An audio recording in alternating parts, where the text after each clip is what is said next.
feel like Kobe in the fourth quarter. This is the Dane Moore NBA podcast. We are brought to you by Prize Picks, coming at you Friday morning. It's May 30th. I got Britt Robson here with me to sort of wrap up the season. The season ending moves quick. They were in Oklahoma City on Wednesday. They did exit interviews back with us in Minneapolis yesterday, Thursday. And so here we are on Friday. It's done. The players are probably spread about. We're going to focus on the exit interviews. That's something I really appreciate. We really appreciate. It's sort of like the capper of the season, where we get every player for about 8 to 10 minutes. I think Finch talked to us for like 25 minutes yesterday, and it kind of holds the thought of the season is kind of wrapped up there. I have a couple of clips and stuff that we'll play, but I just want to mostly, broadly talk about this and get into some specific topics, but just broadly, what stood out most to you about exit interviews yesterday? That the locker room remains a really convivial place. Both Dante DiVincenzo and Julius Randle really kind of they waxed not only eloquent, but sentimental, and, went out of their way to say what a welcoming environment, the community, but also the locker room and the team vibe. Julius called it the most meaningful basketball he's played in his career. He's been in the league over a decade. That's something. And Dante was saying, that it was the warmth of both the locker room and especially the community that enabled him to get over some of the disruption and disappointment of the trade. And there was just in general, especially given the abrupt and sorrowful way that they ended the season, a pretty good vibe coming out of all of it. And then, you had some hard questions. I mean, free agency and whether some people are going to stay or whether they're going to go is obviously topmost on everybody's agenda in terms of thinking. Now that you put one season in the books, you look ahead. And Nickeil Alexander-Walker called his free agency the elephant in the room. Naz, I thought, adroitly kind of split the difference between saying, don't screw me again, and if I have to get screwed again, I might come back anyway. I mean, it's just like it was revealing. And then Finch, I think he said 4 or 5 times, "That's on me." Yeah. And so, it's good. He's not going to say that in the course of the season where he still has moves to make. But now that it's done, I think he'll have some self-reflection on the things he could and couldn't done better. Anyway, those were my first impressions. Yeah. I want to focus on one of the Finch things that he said was on him, or at least partially on him. You also wrote about it in your kind of after Game 5 thing. Yeah. It's just the thing that we talked about the whole series, which was the gap between turnovers and game plan execution. Right. And turnovers, I guess that's just tied to game plan execution. We don't need to talk about the OKC turning teams over a ton again, and the Wolves being a team that turns the ball over a lot. But it ties into this like bigger idea of where the Wolves' biggest gap is between themselves and the other, even good teams. Like OKC is an elite team. Right. But there's this gap in game plan execution that we've talked about a lot over the course of the season. When things aren't working with this Wolves team, it's about game plan execution. It's about consistency of effort. I thought Mike Conley really in this series and then yesterday at interviews really made it a point to hammer that home. We are not good enough in the game plan execution area. That's the gap. That's the thing. And it was, Mike, the very peaceful person, was serious. And it was like, we don't do this shit. Like, this is going to happen again. This is non-negotiable. Is the sharpness there that they need to acquire? Just, I mean, you wrote about it. Maybe let's just talk about it from that standpoint first, of why it's an issue for this team. Well, game plan execution is a polite way of saying ignoring what needs to be done on the court. having the discipline to follow through on what it has been deemed by the coaching staff and the general consensus of the best way to move forward. It's either being unable to sustain your focus enough to execute that, or being frankly too lazy to let it happen. And laziness, you play OKC, you learn when you're lazy, because they are never lazy. And that's what the word, when Dante DiVincenzo and some other people, Finch, talk about the little things. One of the little things they're talking about is hustle. One of the little things is a loose ball, who gets it? There's a box out, who makes it? There's a rotation, who executes it more crisply? OKC does all of those things. And so some of that is game plan execution, and some of that is just plain little things that don't happen because you're just not dedicated enough. And that's kind of where, nobody wants to say you're lazy, you're not dedicated enough, you're not focused enough. And it starts at the top. I mean, Ant is guilty of that a lot. And Ant got a tremendous amount of love from his teammates yesterday in exit interviews. Mm-hmm. He is an inspirational leader in many ways, in terms of the tone he sets and in terms of his willingness to spread the wealth in terms of credit to his teammates. He's 23 years old. It's not, I'm not, people who criticize Ant always have to do so under the aegis that he's in a long progression in his career. And at the beginning of it, he's already accomplished by his dedication to the game a lot. All that said, he takes plays off on defense. He doesn't focus all the time, and it can be very hurtful. He doesn't match up in transition if he bothers to get back at all. You can tell the games that Ant is engaged in and the games he's not engaged in, and it makes an enormous difference on this team. And also, I think we're talking about a team-wide issue with focus and execution, and I don't think it's a coincidence that if there's problems with that at the top, that it filters through. I thought Dave Campbell who works for the Associated Press, asked Finch a question about, can that be a learned skill, a developed skill, like a basketball skill, like developing your jump shot? That's a good question. I'll play that clip here.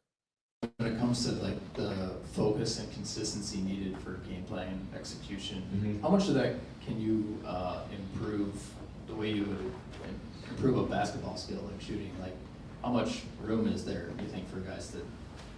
Yeah, I think it's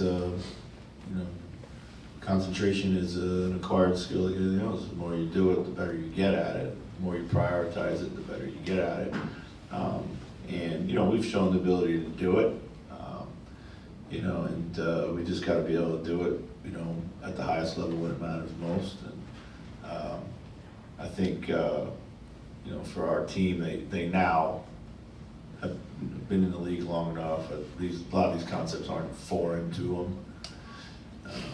There is a notion that says, like, hey, what you can actually do and have confidence in being able to execute, like, is different than what you might think works. So coaching staff, we battle that with all the time. Like, hey, this is what we should do. Like, yeah, well, is your team capable of doing that, even if you are completely locked in?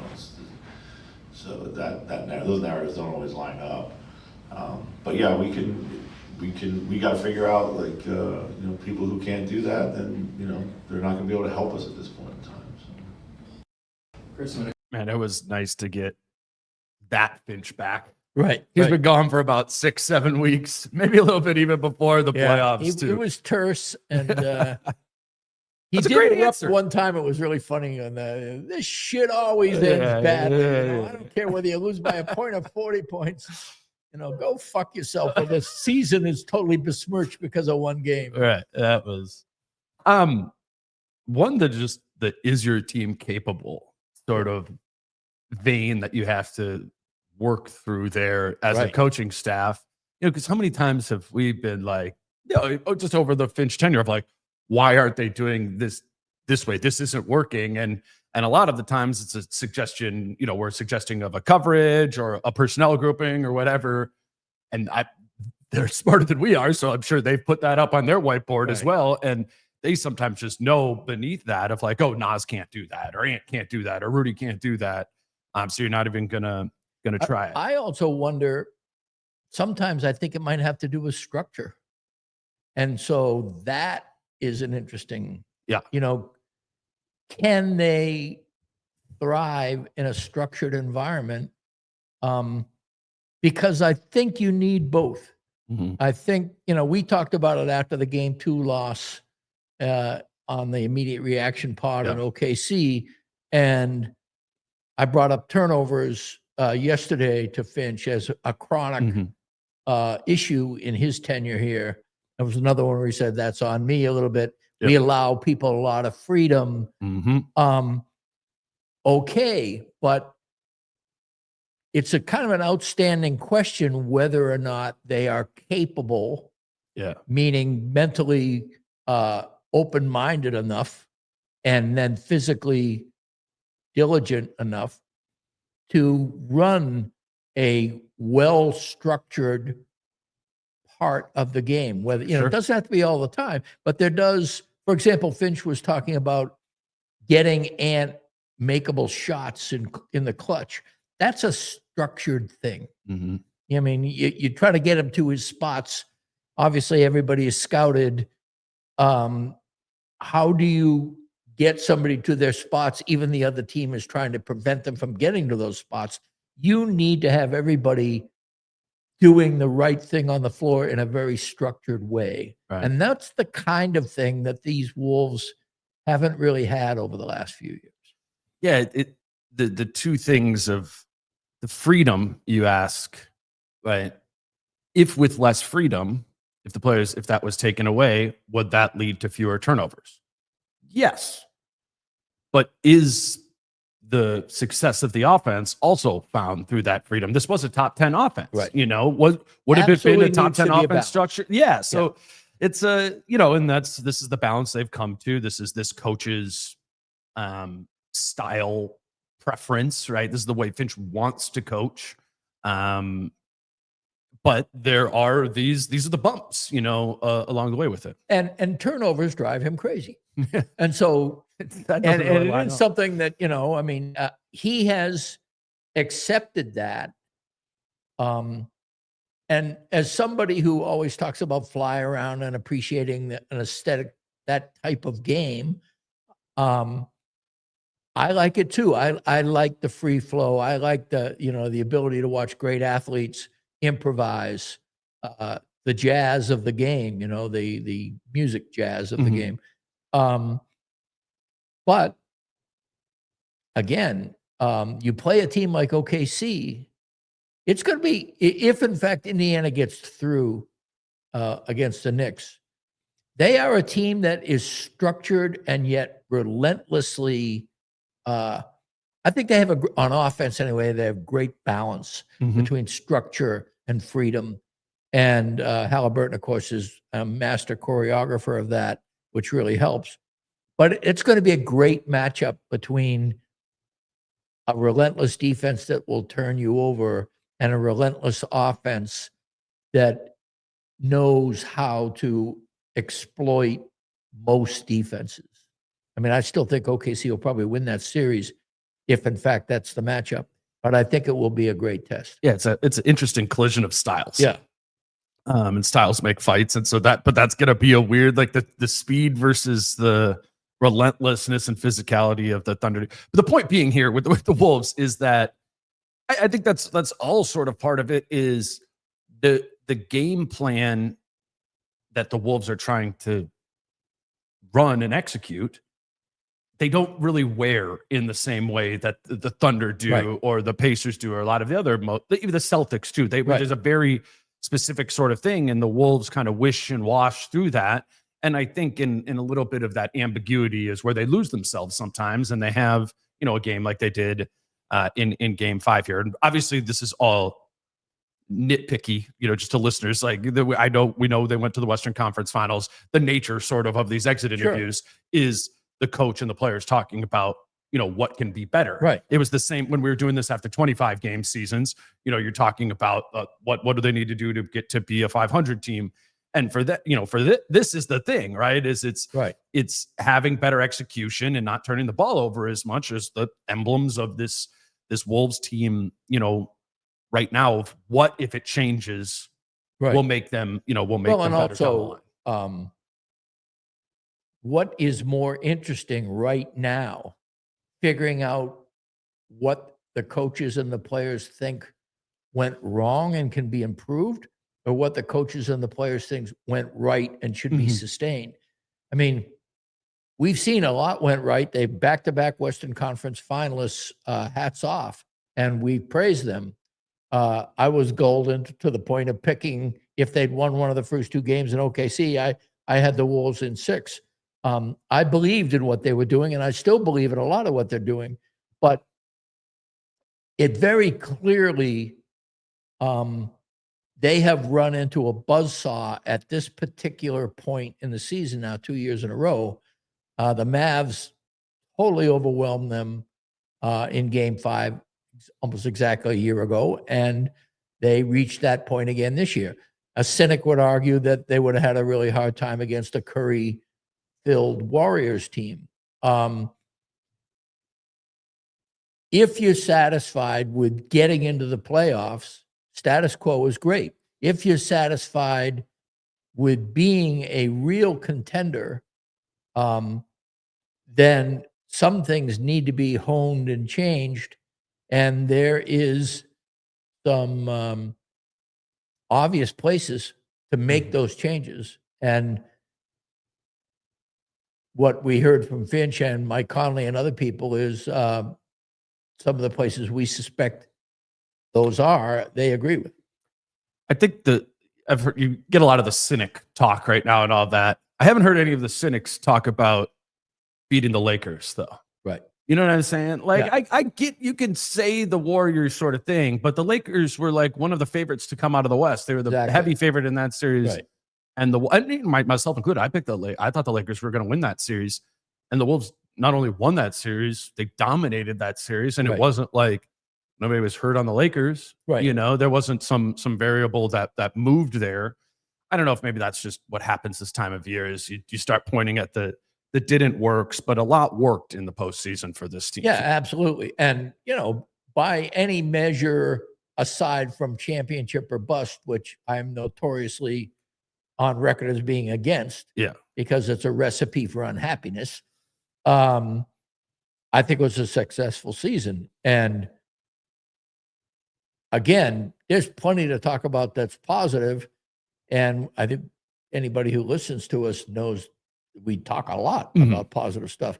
But at the end of the year, after a 5-game defeat in the Western Conference Finals for the second year in a row, the context of how we talk about this team, you just got through saying very correctly, if they were a lottery team, we'd talk about how to get to 500. Or if we were a rebuilding team, we'd be talking about the draft right now. Fortunately, we've done that. We've done every iteration of this team that way. Yeah. All right. We'll grab our first break here, and then let's talk a little bit of Naz. Today's show is brought to you by Your Home Improvement Company. And if you have a home improvement need this summer, we would love it if you went to yourhomeimprovement.co.com or called 866-777-YHIC. They do still have the buy 2 windows, get 2 windows free deal going on. They have 30% off a full-on bathroom renovation. If that is something that you need to get done, get it done during the summertime. This is the time to do it. Whatever's going on in your home. If you have a home improvement need, you've heard us talking about Your Home Improvement Company for a long, long time.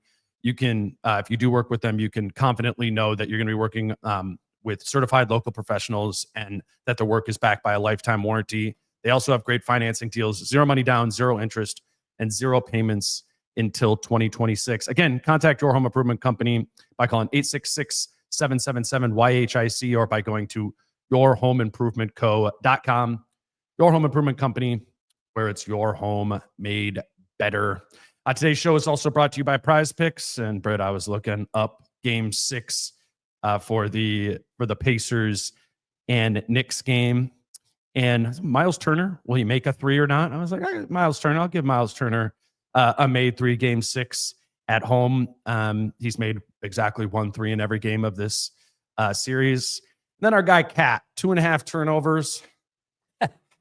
I thought, yeah, we would go above 2.5 turnovers on that one. I mean, Cat will be there'll be some stray voltage. That's a turnover. And maybe take the more than on the points too. I think that was like 26 or something because he's been scoring rebound. He gets a ton of rebounds for that team. He really is back in that structure. Mitchell Robinson, if Mitchell Robinson is on the court, he actually gets more rebounds. I know, that was weird. It's kind of like the Gobert pairing. He's learned how to play next to a big in a way like where what does this big do that I don't need to do? And for Mitchell Robinson, it's mostly defense. And so Cat says, I'll get the defensive rebounds. While Mitchell Robinson makes sure that the rim protection is there. That is a little different than Rudy. Yeah. You know, because it felt like Rudy was a rim protector too, to some extent. That's true. Yeah. Anyways, this was fun about Prize Picks, is kind of like putting it through the filter of how you think the game is going to play out there. PrizePicks.com, Prize Picks app. I can use the promo code Dane for a $50 sign-up bonus when you place your first $5 lineup. And it's Friday. If you're listening to this today, they do protected plays on Friday, so you can do a lineup up to $35. If you win your lineup, you get the return there. And if not, the $35 gets credited back into your account. So if you're playing Prize Picks Friday, that's an obvious time to put together a lineup. All right, Britt, let's talk a little bit about Naz's free agency. Specifically, you know, what he said there. Actually, well, let's talk about the free agency first, and then we can kind of get into what was said yesterday. Where are you just at on this from a standpoint of there's a pretty clear collision that Naz did make clear yesterday that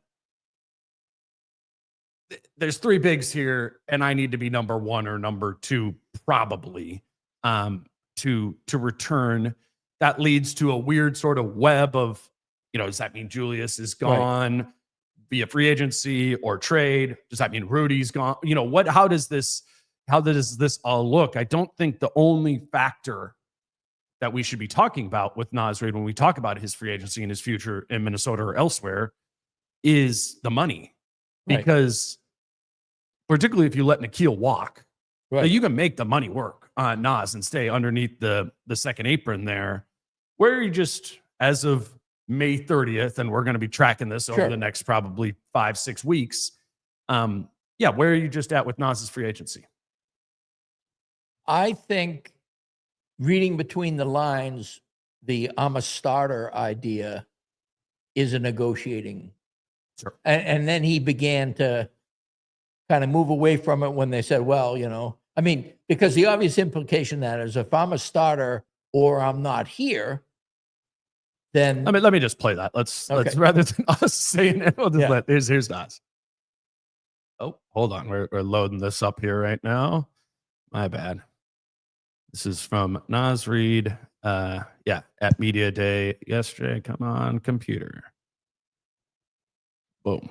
Here this year, let's say Julius, Rudy are back, and you're potentially 6-man again. Is that a large enough role for you at this point in your career, or are you going to start somewhere? It could be. I'm not completely ruling that out, but there'd be a lot to think about around that, for sure. Any other questions? So you view yourself as a starter in this league? Do you view yourself as a starter? Yes, 100%. But sometimes, you know, if you want to be in a winning position, sometimes you might have to sacrifice. So I definitely view myself as a starter, but you know, things happen, things change. You never know what's ahead of you until you talk about it or until you go through it. So. But there's a lot of different, you know, examples of guys, you know, like in his position in that 6-man, those 6-man guys oftentimes don't full on get that starter money. I think Malik Monk last year, remember being kind of surprised how little that came in. I feel like it was like, I should have looked that up. Maybe like 17, 18 million a year, which isn't really starter money in today's NBA. It's more the, you know, starter money and relevant to the cap going up is like high 20s, 30s. And And the number of like sort of high end that I've talked about during the season when I talked about Naz's next contract is what Jalen Johnson signed with the Hawks last year, Pretty which high. was which was $30 million a year, is 5 years, 150. It starts this season. And so he's at, $30 million a year. Jalen Suggs signed at that number there. I don't know. Maybe Naz is all the way up at that level. Jalen Johnson and Suggs, I think, are a little bit younger than he is. First round picks with a little bit more pedigree than he does. Sometimes than Naz has. Sometimes that plays into it. That sort of feels like the range there of somewhere between a really good 6-man like Malik Monk and something as high as a young starter in the league, which is high 20s, Right. $30 million. Again, I don't think the most important thing is the exact number of it. The market, which we don't really understand in this, is that's what I was going to say is who are the Wolves negotiating against? Right. And that you were the one that really kind of turned me around on that, because I was looking at players simply in terms of their value. Yeah. And it's very, very obvious that if you just took the aggregate of salaries around the NBA and you put Naz Reid's skill set and everything he brings to the table, pro and con, you would come up with a figure that's probably going to be higher than what he will get paid. At least in my view, I see him as somewhere between $25 and $30 million a year. And I think that the teams that could pay him that, Brooklyn being the only obvious example, but also teams that may leverage things to get him in, would obviously be doing that to make him a big piece of their puzzle. And one of the other things that wasn't on that clip was Naz talking about being in a winning environment. Yeah. And also, let's face it, Jaden McDaniels is his best friend, and Anthony Edwards is a good friend. He has the longest tenure of anybody on the franchise. He has towels waved around the world and tattoos on people's arms because he's a Minnesota Timberwolf, in addition to who he is as a player. He's identified with a certain story that is a Minnesota Timberwolves story. All of those things are intangibles, but are incredibly important. And on the flip side, that does boost his value relative to what A-Rod and Laurie are looking at. They know about the tattoos and the towel too. And so I think it's going to be a fascinating negotiation. I think that the playoffs solved absolutely nothing when it came to both Randle and Naz. Yeah. They both had really good moments and not good moments. And as bad as Randle was, and he was very bad in that first half, Naz Reid had a worse game than Julius Randle in that final game. He continually dribbled into traffic. Loose. They were just dumb turnovers. And that's exactly what can happen with Naz. I mean, he's got a great game. He's a flex player, but if he's got wonderful handles, then those wonderful handles need to not turn the ball over. And that's mental. He is capable of beating one person off the dribble. He's not capable of dribbling through an OKC double team. And if he thinks he is, then he's going to cost himself a lot of money. Yeah. I mean, part of it is there's different types of handle, right? Like Naz has really good handle for like a 6'10" guy bringing the ball up the court. He's fast. There's a different type of handle of navigating gap help and the middle of the lane when Alex Caruso is trying to take the ball away from you there.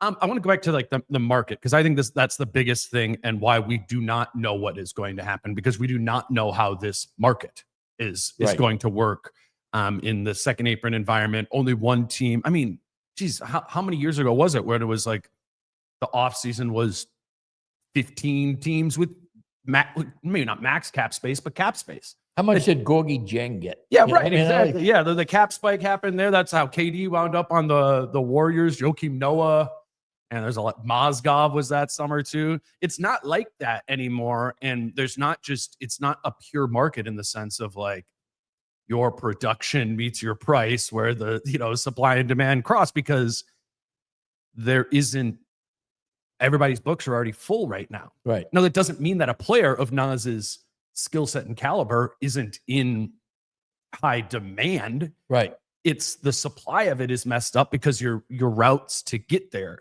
And I need to do more like research on this in this cap environment, because sign and trades hard cap a team at the first apron if they acquire a player in it. So like if the Blazers sign and traded for Naz Reid, they would be hard capped at the first apron. There's also a bunch of like convoluted base year compensation sort of stuff that happens with that, where if the Wolves send out Naz at $25 million, they can only take back like 14 in the deal. It's really complicated to work in that sort of way. But that's what I think player movement is going to look like now in this collective bargaining agreement. They've done second apron, all these sort of things that have made it harder to acquire players.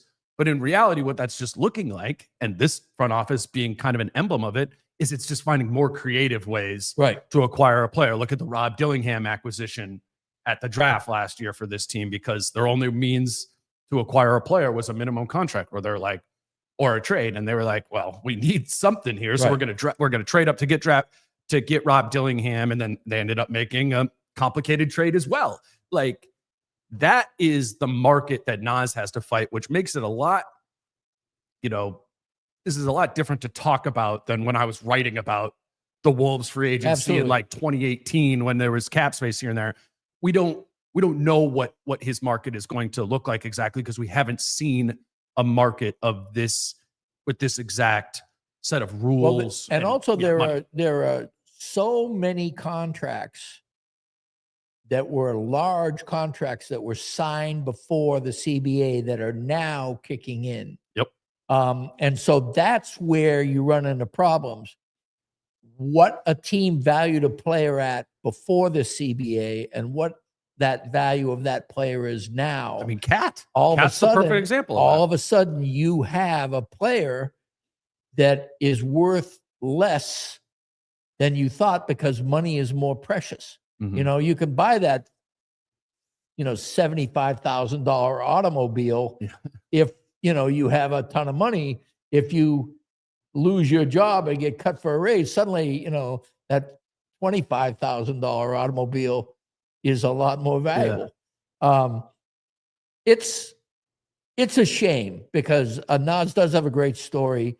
And I mean, Crocodile Teal's over $20 million a year or whatever he winds up making. It's obviously still a tremendous amount of money. But in terms of respect, this is a guy who continually comes in to training camp and either defies expectations about what he can do or adjusts to something that is a necessary adjustment in his game. And he's done it brilliantly, and he's done it without complaint.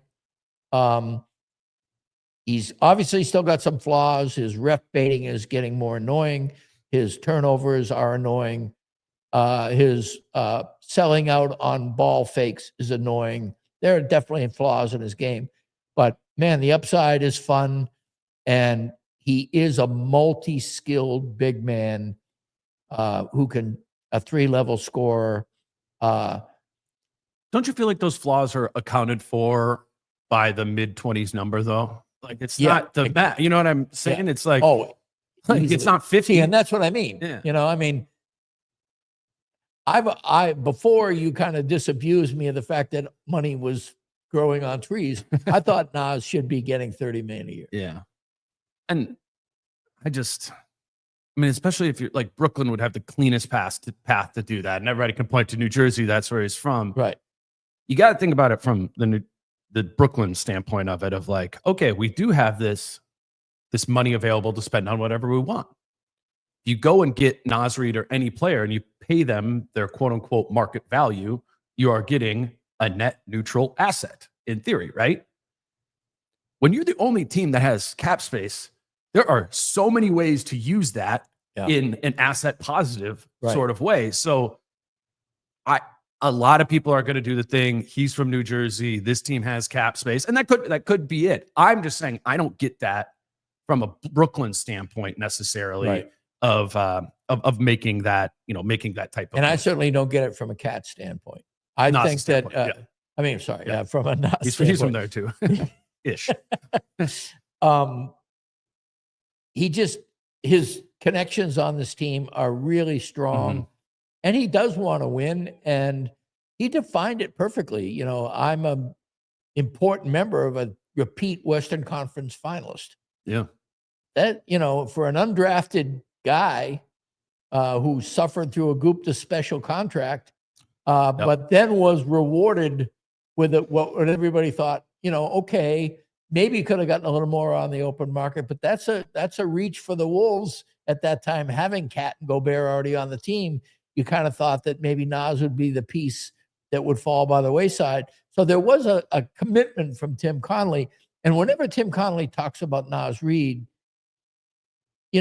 I'll never forget last year when he said they were talking about an offense, any team coached by Chris Finch that has Anthony Edwards, Carl Anthony Towns, and Naz Reid is going to score. I mean, he and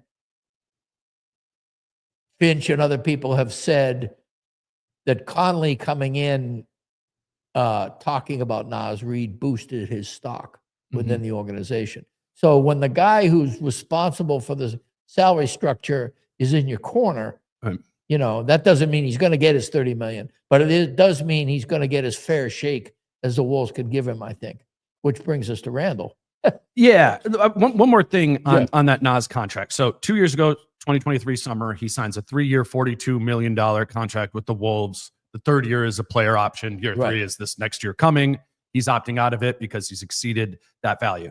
But it's interesting to spin back to that 2023 summer when he signed that deal, 3 years, $42 million. And I know there was a couple of different teams, Cleveland being one of them, who offered Naz 4 years, $60 million, more years, more total money. But the idea, and I get it, I think it was smart from Naz and his agent's standpoint of like, you're 23 right now. You signed this 2+1 deal. In 2 years, you're going to exceed that player option. You're going to opt out of it, and you're going to go hit the market at 25 right before your prime. What better way to, hit the market and get a big raise? And then in those 2 years, Western Conference Finals, 6th man of the year, Western Conference Finals.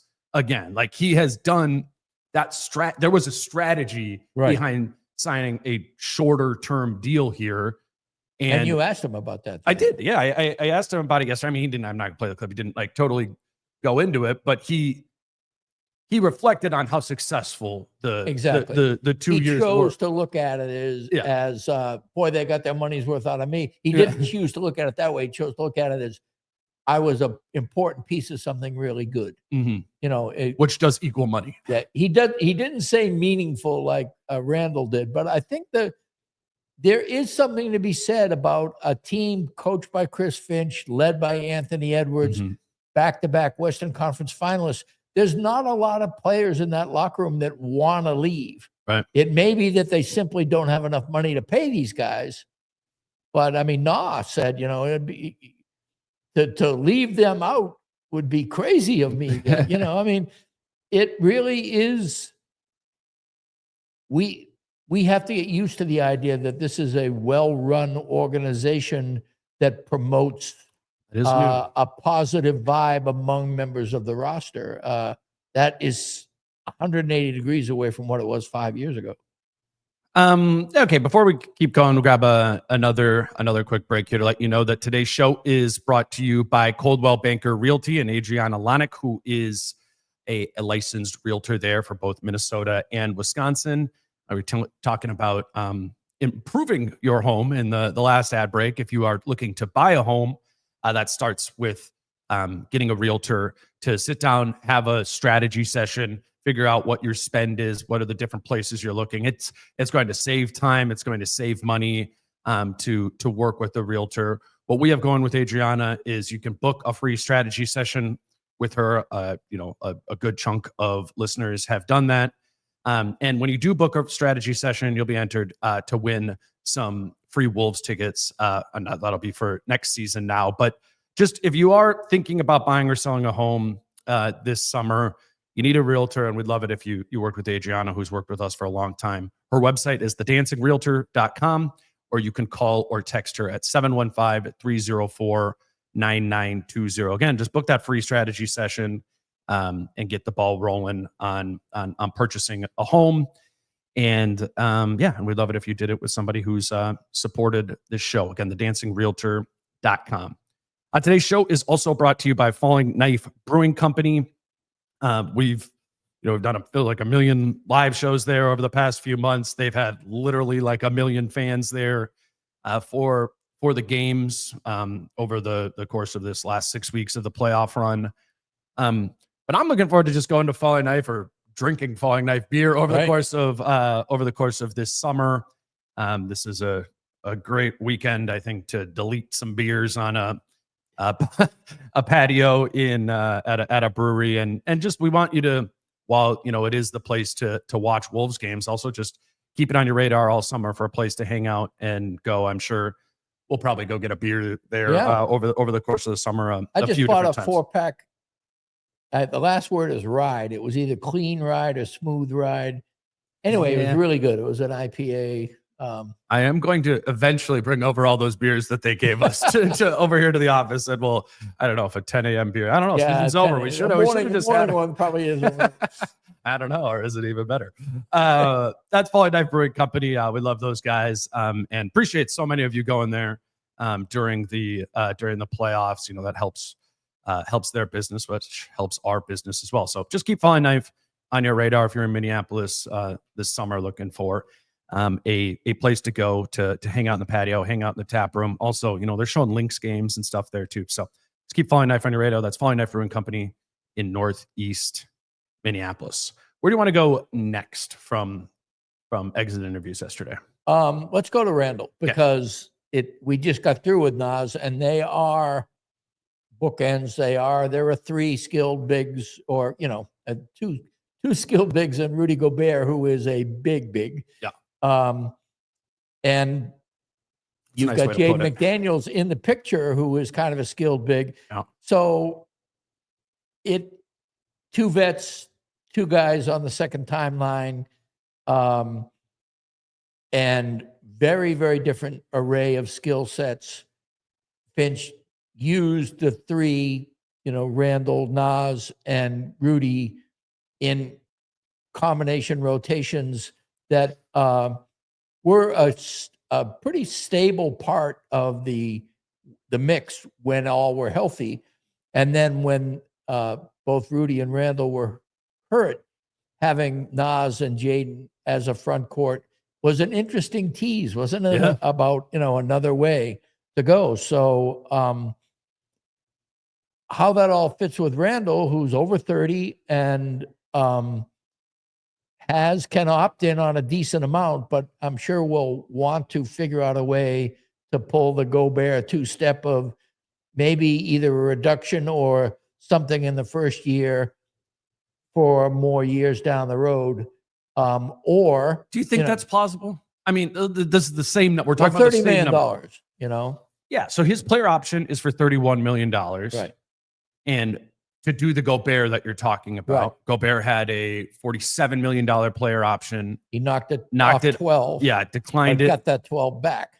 Yes, and then he signed a 3-year, $110 million deal starting at 35 next year. So that was a $12 million drop that the Wolves created. $12 million in space by Rudy basically restructuring his contract. I don't know. I don't think Julius is a mid-20s player or even a high 20s player. I think he's above that. But again, I don't know the market of it. Right. It seems, my buddy Ben was sending me a spreadsheet of like, oh, here's if the players all sign for these numbers, this is how they can keep everyone, under the second apron. I'm like, yes, those numbers work, but you have Julius Randle at like 26 million. You have Nickeil Alexander-Walker at 11 million. You have Naz Reid at like 19. Right. And it's like, yeah, that would work if those are the numbers that you can get all those guys. I know Randall's the toughest one for me to know there, because I feel like maybe that would end up being like he signs a contract and then is traded elsewhere. So the contract number is big. I can't get the Brandon Ingram signing, for 40 a year Raptors sort of thing out of my head either. Even if I'm shaking my head too and don't, totally agree with that. Like, I'm just not sure how practical it is to be assuming that Julius's contract next season is going to be less than the $31 million player option that he has. Well, again, I think it all depends on what you boost and how long you boost it. I mean, what will be the most important part of it is the final number. You say X number of years, X number of dollars. Mm-hmm. What the X number of dollars is. For example, if you sign Julius Randle for 3 or 4 years rather than 2 years, sure, if you want to tear up the contract and say 2 years for $75 million, is that worth more to him than 3 years at $105 million? Yeah. I mean, and is it worth more to the Wolves? And not for nothing, if you sign him for 3 years at $85 million, is there another team in the NBA that's going to match or beat that? That's what I don't know. Yeah, but that's Yeah, what yeah. I mean. That's what we're talking about here. Is Totally. you got to be cold blooded on both sides. I mean, Well, and the Naz situation necessitates that. It's like this is. I feel like it's kind of going off of his Denver track record. Like Conley is sort of a keep your guy, feel good sort of vibe, and I don't know how they're able to keep Naz Reid, Julius Randle, Rudy Gobert, all at financial numbers that those guys are comfortable with, and in a way that makes the rest of the Wolves make sense. So I'm just fascinated to see Absolutely so. how this goes through. Right. Yeah, Tim's lens. And let's not forget, I was going to say underestimate, but it's not a matter of, let's not forget the Tim Connolly ambush. Tim Connolly traded for Rudy Gobert. Tim Connolly traded Karl Anthony Towns. Mm-hmm. In between that time, he's kind of stood pat, but he did sign Naz in that period of time. I just think there are financial realities. And one of the things that has made Tim Connolly a very good general manager is his ability to draft quality value. I mean, TJ Shannon and Jalen Clark certainly threaten Nickeil Alexander-Walker, but in some ways they threaten the Randle Reid Gobert access too. They threaten the whole idea of being a double big team. Because there's just ways to pivot off of that where TJ could play some 4, Jaden can play some 4, and not have it be that your 96 minutes of big play goes to Naz, Julius, and Rudy. Exactly. And then you figure out, okay, which of those 3 is going to get punted? Yeah. You punt Naz Reid and you alienate an interesting chunk of the fan base. And you have Julius Randle and Rudy Gobert who aren't guaranteed to deliver on their money. Sure. You know what I mean? At least with Naz, you're saying, all right, he's only 26, he's only 27. You're not worried. You're saying to yourself, he's going to get better. You're not saying that about Rudy Gobert right now, and you're probably not saying that about Julius Randle right now. If Julius Randle can match what he did this year in the next 2 years, then that's probably a good contract. But that's not guaranteed, and that also a lot went right in terms of Finch and Randle committing themselves to making it right. Yeah. So what I've been thinking about, because the major pushback on the general idea of bringing back Julius is, if he can't help you against the Thunder, why have him on your team? I know that's not my line of thinking. Such a narrow, way to look at a player. But I think we have like a really good example of that in Rudy Gobert, right? Where Rudy Gobert is not as helpful in the postseason as he is in the regular season. But we've talked about this before. I think it's been critically important to going to the Western Conference Finals the last 2 seasons, that Rudy Gobert has been as positively impactful during the regular season as he has been to have the Wolves be the 3 seed 2 years ago and put themselves in a home court situation to be able to go to the Western Conference Finals. I think if they, if Rudy isn't as good a regular season player, they're a 4, 5, 6 seed last year. And I don't think, you necessarily have the Western Conference Finals. And I think this year too, even though it wasn't as good of a Rudy year, without Rudy, I asked this to Finch yesterday, or maybe it was at the game. I was like, the impact of Rudy during the regular season. I was like, you're maybe a play-in team or worse if you didn't have Rudy's production during the regular season. And Finch was like, yep. And there's just value in that getting you there. And I'm thinking about, what if Julius Randle is like the player he was the final 21 games of the regular season last year, and he's largely like that for the entirety of the regular season? That's a really big value for this team from a seeding standpoint, from a continuity standpoint, from a finding the rhythm standpoint during next season's regular season. Even if you bake in, oh, he's going to be 80% of that in the playoffs. Well, that's what Rudy's been. And I think that's okay. Right. When the player's making not a max contract, which Rudy Gobert is not on is not going to be on a max contract anymore. And Julius Randle isn't either. So I get that. I don't like the idea of building a quote unquote like regular season team, but sometimes you can't choose. Like, what's the alternative to Julius? Well, you can't just sign someone else. I mean, how silly is it to set your roster based on who you might meet in the conference finals? I mean, Jesus Christ. Who thought the Timberwolves and the Pacers would be the only 2 teams in the NBA with multiple finals appearances in the last 2 years? Who would have picked the 7 NBA champions of the last 7 years? How often were the Phoenix Suns and the Los Angeles Lakers and the Boston Celtics and all those teams perennially decided they'll win rings? Denver was going to be a dynasty. Everybody's going to be a dynasty. Well, the dynasties haven't happened after Golden State thus far. And so stars matter, but what we're seeing in this NBA, it's kind of a cool thing. Depth and determination, discipline, that they really matter. Indiana and OKC, what they have in common are a dozen guys who can play the same way, on the same page, and are busting their ass to do so. And that works. I mean, that they're beating teams that are supposedly more talented than them.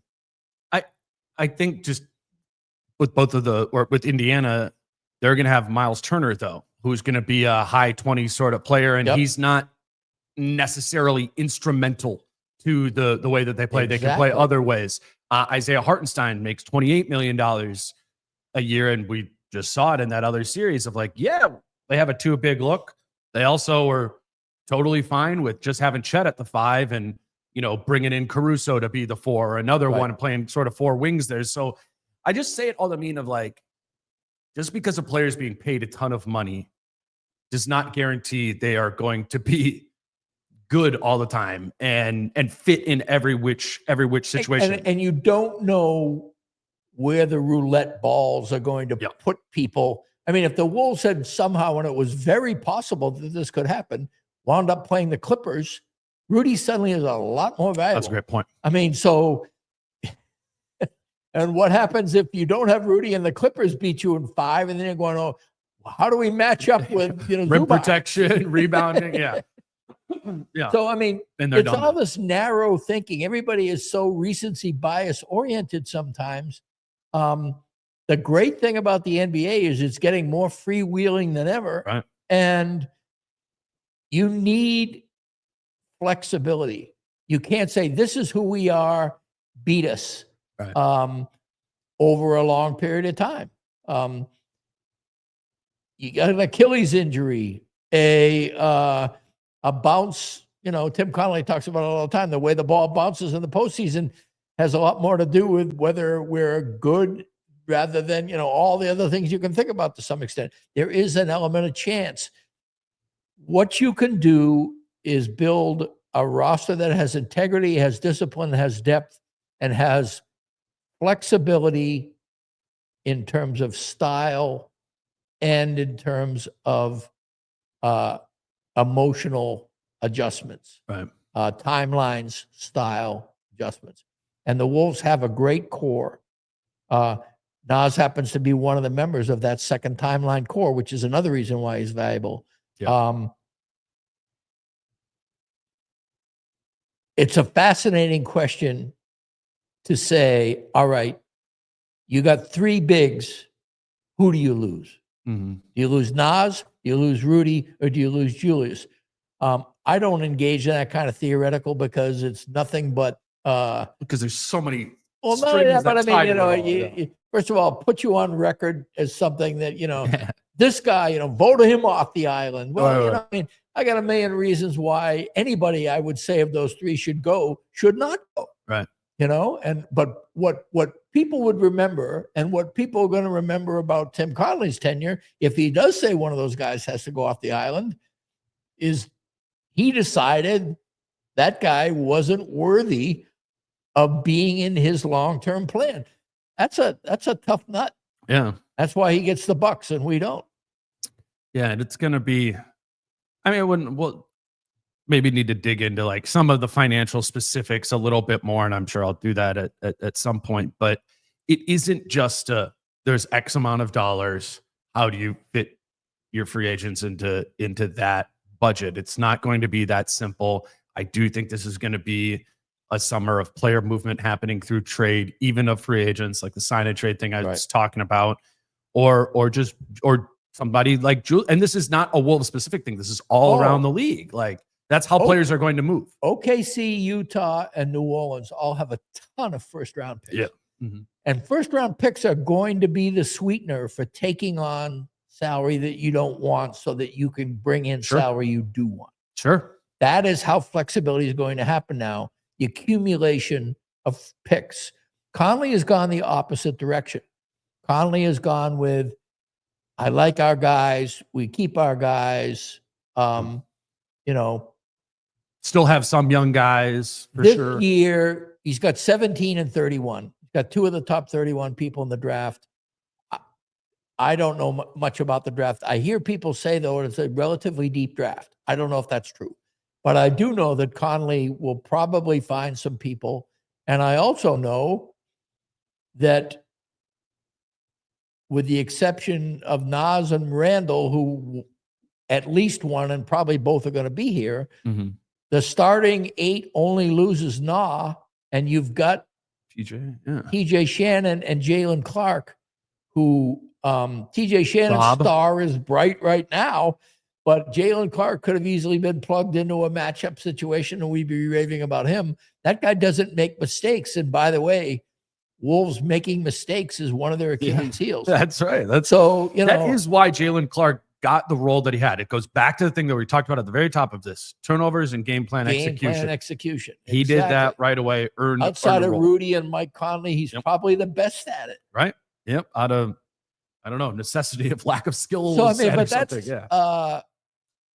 it's fun to talk about, but it is impossible to speak with any authority on what will happen, because we, in addition to the ambush that Tim Connelly may or may not pull, you don't know who's going to get drafted. You don't know what other teams are going to react to. You don't know really what the market, how that market will veer. If OKC decides to throw 3 picks into something to get some guy they're going to get that totally goes domino, suddenly they have Giannis Antetokounmpo and everybody else is trying to figure out how to react to that, then the market changes. And so, what we do know is that with 2 different rosters, Chris Finch has gone to the Western Conference Finals. And what we do know is that that is a really happy locker room where everybody we talked to yesterday, I did not hear the slightest bit of, you can always tell when somebody is just being terse or just saying, just get me out of here. Right. I mean, I've seen enough bad teams and enough disgruntled players who are being diplomatic, but it's very obvious that's what they're being, is diplomatic. That's a happy locker room relative to unless you go ring or bust, it is a very, very successful locker room, successful franchise. And so they're operating from a position of strength. And what they're having to do now is make some very hard decisions because of that success. All right, Bert, let's do Anthony Edwards. Absolutely. He was asked, or Finch was asked a question about where Ant is at in his development arc. I'll start by playing that. In his developmental arc, and what more do you want to see from him next year? Yeah, I think he's in a really good place in his developmental arc. I think 23 years old. He's got 2 Western Conference Finals under his belt. He's been able to navigate a lot of different looks and defenses. He's got a pretty good amount of winning, a lot of winning actually underneath his belt too. This was a big year for him, and it was kind of his team, quote unquote. I thought he did a good job with his leadership. I thought he did he's a pretty much show up and play every night guy. He's about the right things there. His habits supporting his game keep getting better and better with his work, his preparation, his diet, all that stuff is just getting better. So a lot to be encouraged there. I think for areas of improvement for him is just going to be along the think the game route, really. I think he's got to also kind of figure out a bit of a closing package, and we have to help him there. What shots, places on the floor can he repeatedly get to? Foul drawing. I think you see right now in the league, you see what gets rewarded, and you need to kind of lean into that a little bit, even though it's not necessarily how he likes to play, but it seems to be effective. So I think it's a little bit more about kind of the gray matter than it is any kind of, of course, adding some skill is always important, but So let's go through those 4 things that he just brought up. He said the thinking the game route, closing package for end of games, just more in general, finding consistent, specific spots on the floor, and then foul drawing. Take one of those 4. Let's do the last first, because I think that it can be an important part of the game. It is a horrible, nobody likes it. I'm not even sure SGA likes it. Joe Embiid doesn't like it, but they're smart about it. I think the league is going to do something about it the next couple of years. So I'm not sure it's a skill that is going to be extended value for a long, long time. But I don't deny that Ant gets fouled without a whistle as much as any wing player. I would not say as much as any big, because I think bigs get fouled a lot. Yeah. But I do think, that's a combination of things. I think his sheer strength is really underrated. He does not look like Lou Dort, but he is as strong as Lou Dort. One of the reasons Lou Dort is a great defender on him is because Lou Dort is as strong as Ant. Right. But Ant is as strong as that, rubberized piece of tungsten named Lou Dort too. So going Put through that on his basketball reference page. through that is that's important. His also showing up the refs has got to stop. If he wants to get the whistle, he can't, the haze have finally gone down. Turning to the closest ref who didn't blow the whistle because the farther away ref blew the whistle, that's got to stop. That's just like you got your way, but you want to rub it in on the colleague of the guy who called the whistle. That ref who blew the whistle is seeing you show up as partner, and he's not going to make that call next time as often. Right. The people who get away with murder Pat Bev and Draymond Green are in particular, cultivate the refs. They work the refs. They talk. You know, there is this, it's a personal relationship. And I do see Ant chatting up the refs on occasion, but he's got to figure out a way to be better at that. And then he does have to, if he feels contact, he's got to go, even if it's not. That's the thing I've really noticed about Shea that is really better than anybody. He's not as bad as Embiid, where he brings the ball way out so that he reaches into you. But if Shea feels an arm even slightly on him, he leans into that arm, and the arm goes back as Shea goes up, and it's a foul. Right. I think the strength part is a big thing here, and I think it ties into closing package at the end of games and spots on the floor. And to use Shea as an example, you know, it's the mid range, and it's a specific way of taking the mid. Ant can take mid range shots that look really cool. Right. They come from all over the place. They come in every which that direction. right runner, twisty body banker is a beautiful thing to watch. Beautiful. I'm not sure what the accuracy on it is. Yeah. I mean, it's one of those things where it's not 50%. Yeah, the aesthetics beat the accuracy. Yeah. And so I think with Ant, and what Shea is really good at, and a lot of guys who use the mid-range today, Kawhi's this way too, is it's kind of like the step back three, but it's more like a side shuffle sort of thing into the defender and the side. And Shea, while he's like a little thinner, he does have like those big shoulders that are strong, and he uses to create a space to sort of sidestep. And those are his spots. It doesn't look like a fadeaway. It is like a straight on 14, 15 foot shot. And that's what, you know, I think about with Ant is developing something like that, because that could be used at the end of games. That could be used against loaded up paint coverages. They're waiting back for you at the rim, Ant, and they're trying to run you off the line. The middle of the floor is what's available, but we don't want you to just come in and start jacking from mid-range, because he's done that for 5 years and made 35% of his mid-range jump shots. That's not going to cut it. If you're going to be a high volume mid-range guy, it's got to be a point per possession or close to it. Right. And how he does that is by using his strength, and by taking repeatable, you know, sort of shots. And I think those are his additional spots on the floor. He's created other spots on them. The walk-in three definitely became one. Right. The right to left step back three is a weapon. Like, he added those sort of things. This is just like, this is the last horizon, is creating spots on the floor within, you know, the interior of the floor. And he's, I think, because we know he's a really good shooter. Right.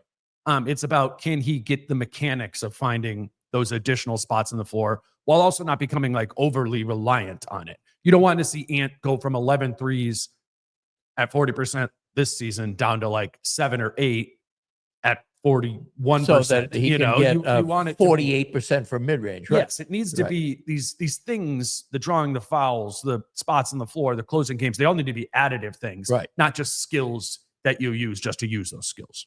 And I got to say, Kawhi and SGA are two of the most incredible mid-range shooters I've ever seen. Yeah. I mean, they probably hit 60% of their mid-ranges. And in the framing, they both frame up to the basket so well. And they both shoot kind of a line drive, I notice, on the mid-range too. I don't know if all that is whether Shea mirrored his game after vintage Kawhi, but what is kind of fascinating to me is it does seem to be a method. That one of the reasons that's the operative word is method. Like, what is the method? Whatever the method is, like, well, a lot of it is footwork and framing, but also, especially with Shea, Kawhi less so, but Kawhi gets fouled too, is knowing when to do that footwork and when to go up. Shea is brilliant at knowing, if you're going to affect my shot, you're going to foul me. Either I'm going up quickly. He shoots contested jumpers extremely accurately, which is another reason why he draws so many fouls, because merely being on the contest, defenders know I've got to, if I'm not blocking a shot, I got to really contest it. I got to contest it more than usual. So what we're talking about probably Ant's not going to reach that level because it's the best in the NBA. But he can get to repeatable methodological places that he knows are going to work. And he can have Gobert screening, low post screens from Gobert are not something we see a lot of, but that could work in a late game situation where, or maybe it's just Rudy at the nail or wherever it is. But Rudy as a screener is definitely should be a part of this. I think that's 100% true. Drag screens and double screens should also be a part of this. Various screens, because Ant has proven, when he wants to, he can play off the screen pretty well. Well, and at least during the regular season, teams are not going to put 2 on him every single time Rudy sets a screen. And I think, and that's because they don't have the personnel to be able to execute that. It's not a coverage that they run or whatever. Like that should be every single time during the regular season you play a team like that who can't compromise that action by putting 2 on Ant and forcing Ant to throw to Rudy. And now you're going down that weird sort of rabbit hole. Those should be 40-point games every time for Ant. Like those should be the games where you're like, oh, they're playing back here. They're trying to switch it. Okay, go. And it's Rudy. I think part of Ant's spots on the floor are Rudy getting him there. And that has not been, a huge part of his diet at all, specifically considering that it's Rudy Gobert, screen assists king or whatever. There's definitely more from that. I think that's been some of Ant's best offense throughout the postseason or when he's gotten bogged down. Okay, it's just Rudy's coming up here. The other big isn't all the way up there either. And that's a walk-in 3. Set it a little bit higher. Give Ant a runway down to the basket. Rudy or a big setting him a good And Randle screen. can do it too. Randle is less adept in terms of his timing than Rudy is at screening, but he's got that wide body and he likes contact. Naz kind of comes up and just like blows on the defender and peels out and is like, okay, I'm open for a pop. Yeah. Maybe some real Naz is a roller at heart. Let's put it that way. Yeah, it's slipper, I think is the but yeah, I think screens is part of this. And this is just what he said at the top there or the first thing that Finch said was just the thinking the game. And this is just more of the chess of all of it. And again, these are all for marginal increments. He started the answer with he's 23 years old. He went to the Western Conference Finals 2 years in a row. This is great. Right. But again, through the lens of what gets you to the next level, it's your best player adding a couple of different things. And those can be specifics like foul drawing spots on the floor. But then the more broader one is the thinking the game element of it with Ant. And by like bringing it up, it makes it sound like he can't think or that he hasn't been thinking the game at all. No, it's just like, it's just moving on to like the college level. You got your high school degree because he has, Ant has grown in his thinking of the game and his playmaking and those sort of things.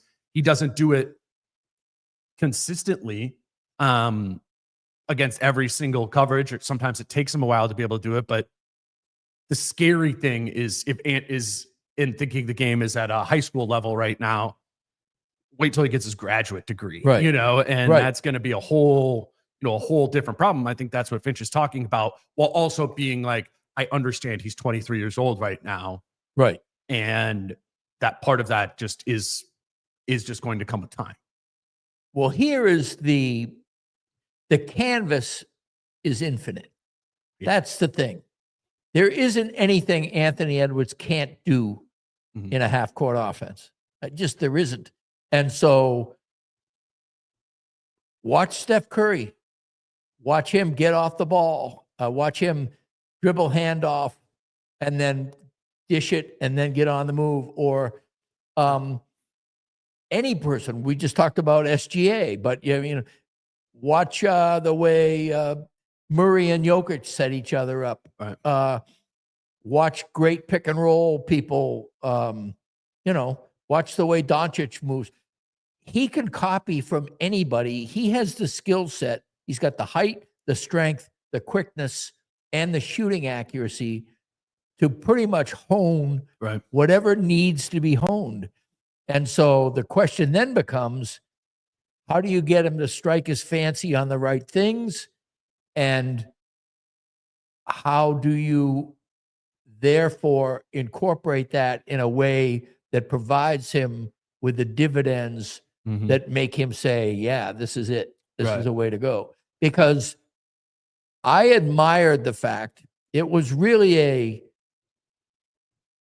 a hard thing to hear Ant saying, yeah, I played exactly the right way as his team got waxed or his team lost in game 4, crucial game. He is playing the right way against a relentless defense. It would be great if he could figure out ways to broaden that. But there are also, it's late in the season. You're not going to pick that up on the fly. OKC was a particularly tough defense to pull that off against. But the discipline with which he said, I'm embracing this and therefore I will do it this way, was a tribute to his coachability, was a tribute to the idea that I'm going to get hammered for this, but I'm here for the team in the way they want to play. Now what has to happen is that kind of loyalty needs to be rewarded in terms of game planning, but then on his part, loyalty to what is done also has to be invested with loyalty to the thoroughness with which you do it. Mm-hmm. And that's where Ant comes in. Ant will execute what you want him to do, but he will not execute it at the level necessary for it to always be successful. I think some of it is just discerning and like being able to discern that on his own, on the fly, rather than needing a Which is timeout pure experience. or a film session. Yeah. Right. And that's also what Finch said at the top of this. He's seen every single coverage now. Right. You know, he has, like, they could literally put on film any sort of which way any team has guarded him, and your work on his summer work, and we're working on this action. Like, you could show it on the tape. 2 years ago, you wouldn't have been able to do that with Anthony Edwards. He's felt these things. He's seen these things. And now these are the elements that you add on top of it. And, you know, this isn't what the NBA is about, of like, what best player are you in the league? But there's a real opportunity for Ant to be a top 5 player in the NBA next year, an MVP candidate right there. Yes. You know, we got Jokic, you got SGA, you got Giannis, you know, maybe you got Luka coming back Absolutely. with the Lakers, but there's kind of a 5th spot there in the league now that Tatum, you know, tore his Achilles, and that's just a really high level. Those 4 guys are really up there, and Ant is close to that class. Yes. How he gets there is by adding some of these things and continuing on that. The development arc is, in fact, you know, moving up at a somewhat exponential pace. Right. And structure and discipline need to be additive rather than zero sum. It's like, you know, okay, you give him a little structure and discipline, that means he can't do certain things. Right. The structure and discipline, I mean, a perfect example, we're talking about closing here. If he's hitting game-winning shots, he's going to want to keep doing that. Right. I mean, he's hit a couple of arching threes in front of his own bench, and that suddenly becomes, all right, that's my shot. Yeah, right. Well, the odds of that, I mean, as good as he is, those aren't game winners, I mean, all on a regular basis. And so I would much rather see the kind of thing we're talking about, especially if they're down a point or something. You get Ant there, he'll get fouled or he'll make that basket. I mean, if he can put himself in the position to do that, and the team and that is what, you know, we have to put him in more game-winning situations. That's on me. Okay, Chris Finch, let's go. Let's go there, because that's something that both you and Ant don't like to do, is impose a little structure here in a very interesting way where it's not aesthetically as pleasing as the way everybody likes to play. But aesthetics are one of the reasons the Wolves are fun to watch, and aesthetics are one of the reasons why we don't watch them into June. This is fun, man. It just, I did know you're about to go on vacation, and maybe we'll get you on before the draft or something like that, and before free agency. But I just, as every year, this is super fun to be able to chop it all up with you. And the growth. I mean, I'm proud of the Dane Moore empire. You know, I mean, 5 or 6 years ago, or whatever it was. You know, you're in this studio, and you bring on a parade of people who know what they're talking about this team, and you feed them information, and they in turn enrich your knowledge. Sure. And the whole thing, I just think, is a brilliant concept, and you work hard at it. Happy to be a part of it. Just got to figure out your microphone over there that you've been having to hold by your hand for the last 45 minutes.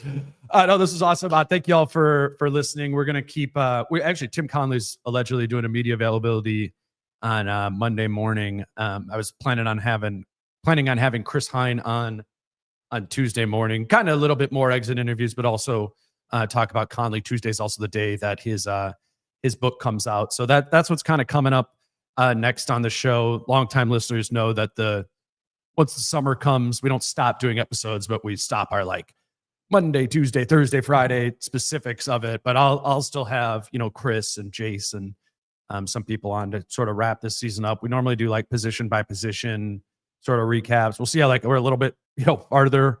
It's going to be June here. So I don't know how much time we're going to have to do all of that while we're also preparing for the draft and also trying to take off some time myself. But we'll keep going here with pods, but it'll probably be at least a few weeks until we get Britt back on here. So again, thank you for everything this season. And you know how it works. It doesn't stop. Well, the draft is going to be here like boom, and we're gonna be moving into the next season or at least the off season first. So Tuesday will be next up with Chris Hine.